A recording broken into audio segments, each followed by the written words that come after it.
In this video, I'll show you how to cancel your Sportsbet account. If you find this video helpful, please leave a like and subscribe to the channel. In saying that, let's just jump straight into the video. I'm going to go through two different ways. One is via the app and one via the website. So I've created a list here of the two different ways. So on the website, head on over to sportsbet.com and log in with your account credentials. And then once you're logged in, you want to click on your profile icon or name in the upper right corner to access your account settings. And then in there, navigate to my account section and then look for the option to close or deactivate your account. This might be under account settings or responsible gambling sections. Follow the on-screen prompts to confirm your account closure.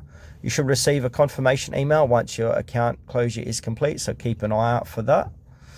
And via the app, so open up the Sportsbet app and make sure to log in. Tap on your profile icon or name to access the settings. Account settings, find the My Account section, select the option to close or deactivate your account. This might be under account settings or responsible gambling sections, and then just follow the prompts. So follow the on-screen prompts from here to confirm your account closure, and then you should receive a confirmation email or text once the account closure is complete. Also, by following these steps, you can successfully cancel your Sportsbet account through the website or the app.